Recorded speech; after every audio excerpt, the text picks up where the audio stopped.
Assalamualaikum warahmatullahi wabarakatuh. Perkenalkan, nama saya Ahmad Ananda Ramadan dengan NIM 2014-110193. Saya berasal dari Prodi Perbankan Syariah, jurusan Ekonomi Islam, dan Fakultas Ekonomi dan Bisnis Islam, YIN Palangkaraya, Kalimantan Tengah.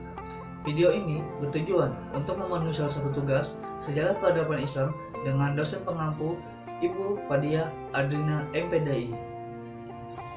Di sini saya akan membahas tentang seorang pemimpin yang bernama Umar bin Abdul Aziz.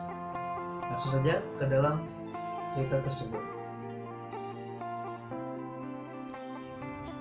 Kekuasaan Bani Umayyah yang sangat luar biasa biasanya dikenang hingga saat ini. Tentu tidak lepas dari sosok khalifah hebat yang menjadi pemimpin negara pada masa itu. Salah satunya adalah Khalifah Umar bin Abdul Aziz. Umar bin Abdul Aziz adalah Khalifah ke-8 Bani Umayyah yang memimpin selama 3 tahun dari tahun 717 hingga tahun 720 Masehi. Masa kepemimpinannya, Umar bin Abdul Aziz tergolong sangat singkat. Namun meskipun hanya memimpin selama 3 tahun lamanya, Umar bin Abdul Aziz memiliki banyak peran dan kontribusi besar dalam menyebarkan agama Islam di dunia. Sejak kepemimpinannya, seluruh rakyat yang berada dalam naungan dinasti Bani Umayyah hidup sejahtera dan berkecukupan. Ini menjadi bukti bahwa Khalifah Umar bin Abdul Aziz berhasil memimpin dinasti Bani Umayyah pada masa itu. Namun, di balik kesuksesan beliau dalam memimpin negara, Umar bin Abdul Aziz menganggap bahwa jabatan yang diberikan kepadanya adalah ujian yang berat. Beliau adalah sosok pemimpin yang rendah hati dan beliau sangat sayang kepada umatnya yang dipimpin oleh kerendahan hatinya.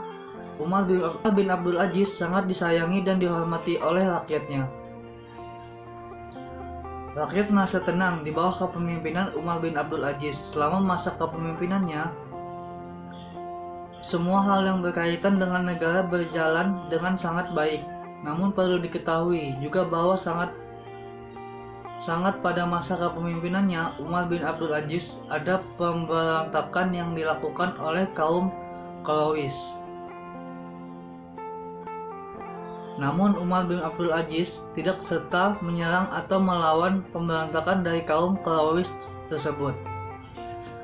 Beliau malah melakukan diplomasi dengan pemberontakan dengan cara mengingatkan kaum Khawarij agar bersifat dan bertindak hingga tuntutan Al-Quran Sunnah Nabi Muhammad SAW.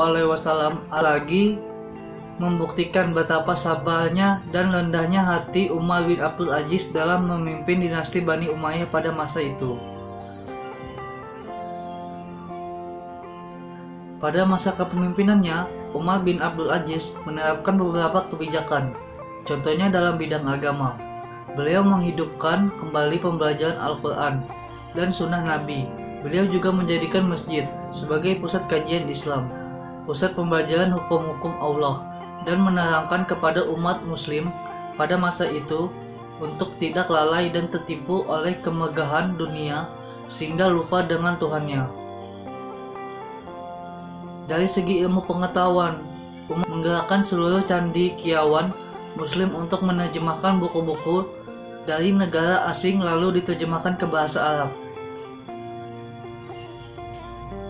Hal ini bertujuan agar umat Islam dapat mempelajari dengan mudah dan tidak ketinggalan oleh ilmu asing dalam hal intelektual. Hingga akhir masa kepemimpinan Umar bin Abdul Aziz, beliau tetap eluh-eluhan oleh seluruh rakyat karena kesadarannya dan kebijakan dalam memimpin. Hingga saat ini sejarah Islam mengenalnya sebagai khalifah yang sangat baik. Bahkan salah satunya khalifah terbaik yang pernah berkuasa pada masa kekuasaan dinasti Bani Umayyah. Pembelajaran yang sangat banyak, yaitu kekuasaan dan jabatan merupakan cobaan dari Allah. Jangan sampai dengan jabatan kita terlena dan bertindak seenaknya kepada rakyat yang kita pimpin, karena kekuasaan sebuah pemerintah dilihat dari respon rakyat kepada pemimpinnya. Segitu saja video yang dapat saya sampaikan, kurang lebihnya saya minta maaf. Wassalamualaikum warahmatullahi wabarakatuh.